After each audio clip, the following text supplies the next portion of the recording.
Welcome back to physics forum. आज का video Irodov series पे बेस्ड है और आज हम लोग प्रॉब्लम नंबर 1.154 को डिस्कस करने जा रहे हैं जो कि कंजर्वेशन ऑफ लीनियर मोमेंटम के कॉन्सेप्ट पे बेस्ड है। आज का problem highly interesting and highly conceptual है एंड आई हैव सीन कि मेजॉरिटी ऑफ स्टूडेंट्स इसको बना भी लेते हैं but still they are not very clear. तो आज के वीडियो में हम लोग इस प्रॉब्लम को एक्सप्लोर करेंगे but before I start don't forget to like share and subscribe to my channel. So with this let's get started. तो सबसे पहले प्रॉब्लम नंबर 1.154 का स्टेटमेंट देखते हैं। Two identical buggies 1 and 2 with one man in each move without friction due to inertia along the parallel rails towards each other। ठीक है, यहाँ पे जो बगी होता है, बगी आप कह सकते हो एक व्हीकल विथ ओपन टॉप। जैसे यहाँ पर आप देख सकते हो ये व्हीकल है और इसका टॉप ओपन है। ठीक है, और ये रेल का ट्रैक है, उस पर ये मूव कर रहा है ना, विथ वेलोसिटी v1। ये जो बगी 1 है वो v1 वेलोसिटी से मूव कर रहा है और जो बगी 2 है वो v2 वेलोसिटी से मूव कर रहा है। ठीक है, तो v2 वेलोसिटी से ये मूव कर रहा है तो ये राइटवर्ड मूव कर रहा है और ये लेफ्टवर्ड मूव कर रहा है अलोंग पैरेलल ट्रैक्स, मतलब दो अलग अलग पैरेलल ट्रैक है ऐसा। तो ये जो बगी है इस ट्रैक पे, इस रेल ट्रैक पे इस तरफ मूव कर रहा है v1 वेलोसिटी से, और ये जो दूसरा है ये v2 वेलोसिटी से इस तरफ मूव कर रहा है, मतलब ऐसे मूव कर रहा है। ये ऐसे मूव कर रहा है और ये ऐसे मूव कर रहा है। ठीक है, ऐसे मूव कर रहा है। अब क्या है कि when the buggies get opposite each other, the men exchange of their places by jumping in the direction perpendicular to the motion direction। अब ऐसा जब ऐसे मूव कर रहा होगा दोनों बगी, तो एक टाइम में दोनों एक दूसरे के ऑपोजिट आएगा। ठीक है, दोनों अपने ट्रैक पे मूव कर रहा है तो एक टाइम में दोनों एक दूसरे के ऑपोजिट आएगा। अब इस बगी 1 पे मैन ए है, इसको मैंने नाम दिया है ए, और बगी 2 पे मैन बी है, इसको मैंने नाम दिया है बी। अब क्या होता है, दोनों जिधर मोशन उसके परपेंडिकुलर डायरेक्शन में जंप कर जाता है। तो ये बगी 1 पे जो मैन है वो बगी 2 पे जंप कर जाता है और बगी 2 पे जो मैन है बगी 1 पे जंप कर जाता है परपेंडिकुलर डायरेक्शन में, जिधर मोशन हो रहा है उसके परपेंडिकुलर डायरेक्शन में। ठीक है, as a consequence buggy 1 stops and buggy 2 keeps moving in the same direction with velocity becoming equal to v। तो अब क्या होता है, जब ये मैन इस पे जंप कर गया, मतलब दोनों मैन जब एक्सचेंज कर लेते हैं एक दूसरे की पोजीशन को, तो बगी 1 जो है ये रुक जाता है, जबकि बगी 2 जिस डायरेक्शन में ये इनिशियली मूव कर रहा था उसी डायरेक्शन में ये मूव करता है, बट उसका वेलोसिटी v2 से चेंज होके v हो जाता है। राइट, तो हमें बताना है कि find initial velocities of buggies v1 and v2 if the mass of each buggy without a man equals m and the mass of each man is small m। ठीक है, तो आप ऐसा कह सकते हो कि बगी का जो मास है वो कैपिटल M है और जो मैन का जो मास है वो स्मॉल m है ना। दोनों ही मैन का मास स्मॉल m है और दोनों ही बगी का जो मास है वो कैपिटल M है। तो आई होप कि ये जो सिचुएशन है वो क्लियर है आपके सामने। राइट, तो हम लोग इसको कैसे अप्रोच करेंगे। ठीक है, देखिए सबसे पहले ये इनिशियल सिचुएशन है जब ये वेलोसिटी v1 से मूव कर रहा है और ये v2 से इधर मूव कर रहा है। ठीक है, अब जब ये एक दूसरे के पैरेलल आ गया है ना, और जब ये मैन ए इससे जंप आउट हो चुका है और मैन बी इस बगी 2 से जंप आउट हो चुका है, मतलब जब दोनों मैन एयर में है हम तब का सिचुएशन देखते हैं। और जब दोनों ही मैन अपने अपने पोजीशन को एक्वायर कर लेता है, राइट, मतलब मैन ए जो है बगी 2 पे आ जाता है और मैन बी बगी 1 पे आ जाता है, तब ये फाइनल सिचुएशन है। नहीं मतलब हम जो कंजर्वेशन ऑफ लीनियर मोमेंटम लगाएंगे। अच्छा, यहां पर देखिए क्या हो रहा है कि ये जो वेलोसिटी है v1, ये जब ये मैन इससे बाहर जंप आउट होगा तो वो वेलोसिटी v1 चेंज नहीं होगा। क्यों नहीं होगा? क्योंकि यहां पर क्या होगा, जैसे मान लीजिए कि ये ऑफकोर्स अगर मान लीजिए यहां जंप आउट हो रहा है, तो क्योंकि ये जब मूव कर रहा था तो ये v1 वेलोसिटी आगे मूव कर रहा था, तो जब ये मैन जंप आउट करेगा तो इसके पास जितना वेलोसिटी था इस बगी के पास v1, उतना वेलोसिटी इसके पास भी होगा फॉरवर्ड डायरेक्शन में, और एट द सेम टाइम ये परपेंडिकुलर डायरेक्शन मूव कर रहा है। तो एक्चुअली इसके पास दो वेलोसिटी होगा, एक v1 और एक vy होगा। अब जब ये इधर मूव किया तो ऑफकोर्स इसको कुछ थ्रस्ट मिला होगा ऑपोजिट डायरेक्शन में। ये थ्रस्ट जो इसको पीछे की तरफ मिला होगा वो जिस ट्रैक पे मूव कर रहा है बगी उससे बैलेंस हो जाएगा। ठीक है, तो वो साइड वाइज तो मूव नहीं कर रहा है ये बगी, है ना। जो ट्रैक होगा ये इसको मेंटेन रखेगा इसकी वेलोसिटी को इधर मूव करने के लिए। तो ऑफ कोर्स क्योंकि ये जो ये इससे बाहर निकला वी वाई से, तो इसका कोई भी रोल इसके फॉरवर्ड मोमेंटम में नहीं होगा। तो इसका जो मोमेंटम था बगी का मोमेंटम वो मेंटेन रहेगा, मतलब ये वेलोसिटी v1 होगा।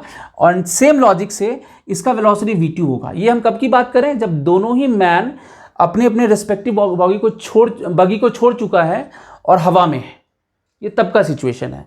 तो इसका वेलोसिटी v1 होगा, इसका वेलोसिटी v2 होगा, और ये दोनों ही मैन अभी एयर में है।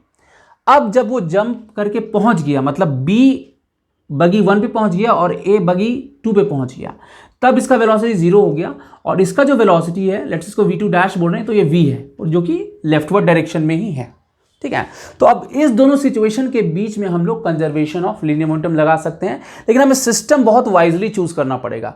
सिस्टम यहां पे क्या होगा, क्योंकि देखिए फाइनली क्या हो रहा है ना, बगी 1 और मैन बी से हमें मतलब है, राइट, क्योंकि बगी 1 और मैन बी ये दोनों सिस्टम का पार्ट बन रहा है। ठीक है, और जो भी फोर्स इसके बीच लग रहा हो इंटरनल फोर्स होगा, तो हम लोग कंजर्वेशन और लीनियर मोमेंटम लगा सकते हैं। और साइड वाइज मोमेंटम से हमें मतलब नहीं है, साइड वाइज जो भी इसका काम करेगा वो इसका जो ट्रैक है वो मेंटेन रखेगा, राइट। तो साइड वाइज जो भी मोमेंटम होगा वो ट्रैक इसको बैलेंस कर देगा। तो हमें फॉरवर्ड मोमेंटम से मतलब है, राइट। तो अब क्योंकि यहाँ सिस्टम हमारा क्या होगा कि ये जो 1 है और b इससे मतलब होगा, and at the same time हमें 2 और a से मतलब होगा, क्योंकि ये फाइनली सिस्टम का पार्ट बन जाता है। ठीक है, सो 1 एंड b सिस्टम का पार्ट होगा यहाँ पर, एंड 2 प्लस a ये होगा सिस्टम का पार्ट यहाँ पर। ठीक है, तो हम लोग सबसे पहले कंजर्वेशन ऑफ लीनियर मोमेंटम लगाते हैं।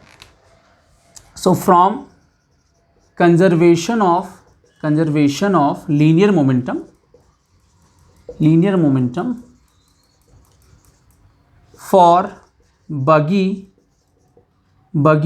1 एंड मैन बी, है ना, अलोंग ना एक्स एक्सिस हमने जो फॉरवर्ड डायरेक्शन है इधर राइटवर्ड डायरेक्शन को हमने पॉजिटिव एक्स एक्सिस बोला है, राइट। तो इधर मेरा राइटवर्ड डायरेक्शन में पॉजिटिव एक्स एक्सिस मेरा उधर डायरेक्टेड है। ठीक है, तो अब यहाँ पर कैसे लिखेंगे, तो मेरा सिस्टम यहाँ पे क्या है, बगी 1 एंड मैन बी है। बगी 1 के लिए अगर लिखेंगे, और इस दोनों सिचुएशन के बीच में लिखना है, तो बगी 1 का अगर यहाँ पे देखा जाए इनिशियल मोमेंटम ये कितना हो जाएगा mv1, और मैन बी क्योंकि ये जब ये जंप आउट करेगा तो वेलोसिटी v2, जो इतना वेलोसिटी इसके पास होगा उतना इसके पास भी होगा इस डायरेक्शन में, सो माइनस mv2। ठीक है, और ये जो vy से vy डैश में मतलब नहीं है, क्योंकि a पे जो vy इधर था और b पे देखेंगे तो vy डैश इधर होगा, तो इससे हमें मतलब नहीं है। हमें फॉरवर्ड वाला जो मोमेंटम है उसी से मतलब होगा, मतलब इसके v1 से मैन का a का जो v1 वेलोसिटी इस डायरेक्शन में उससे मतलब है, और मैन b का जो v2 वेलोसिटी इस डायरेक्शन में उससे मतलब है। ठीक है, सो mv1 हो गया इस डायरेक्शन में फॉरवर्ड, और माइनस mv2 इधर हो गया, और फाइनली ये रुक जाता है, मतलब ये m प्लस m सिस्टम बन गया, बट इसका वेलोसिटी 0 है, नहीं v1 डैश, तो ये this would be equal to 0 as v1 dash जो मेरा 0 है। तो यहाँ से मेरा v2 हम देख सकते हैं m/m इंटू v1 है। ठीक है, इसको इक्वेशन नंबर 1 कहते हैं। ठीक है, अब again from conservation of linear momentum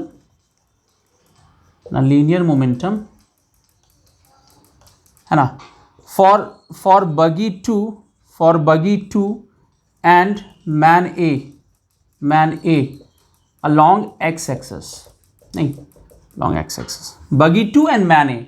तो बगी 2 पे आ जाते हैं, तो बगी 2 का जो मोमेंटम है इस तरफ है, नहीं ये जो बगी 2 इसका मोमेंटम इस तरफ है, तो माइनस mv2 क्योंकि लेफ्टवर्ड डायरेक्शन में है, और ए का जो है फॉरवर्ड डायरेक्शन में, तो प्लस mv1, और इसका जो ओवरऑल मोमेंटम है जब ये सिस्टम का पार्ट बन जाता है, मतलब ये दोनों एक साथ हो जाता है m प्लस m, तो लेफ्टवर्ड डायरेक्शन में है, so minus m plus m into V, क्योंकि ये जो वेलोसिटी v है ये लेफ्टवर्ड डायरेक्शन में है। या यहाँ से इसको ऐसे भी लिख सकते हैं mv2 माइनस mv1, ये कितना हो जाएगा m plus m into V, नहीं ये फ्लिप कर दिया हमने नेगेटिव साइन लगा के इस तरफ। तो यहाँ से अब हमें क्या करना है, this is my question number 2। तो अब हमें ये ध्यान रखना है कि v2 m/m इंटू v1, ये मेरा इक्वेशन नंबर 1 था। ठीक है, तो अब हम लोग क्या करेंगे, 1 को 2 में रखेंगे, right.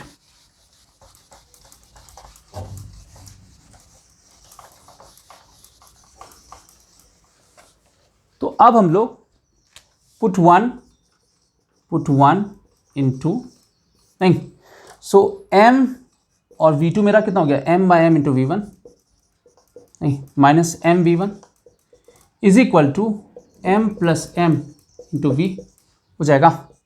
So m square minus M square V1 by M कितना होगा m plus M into V, या इसको फर्दर एक्सपैंड कर सकते हैं a square minus B square में। So m plus A square minus B square जो एक्सपेंशन होता है m plus M into M minus M है ना, V1 बाय एम, ये कैंसिल आउट हो गया।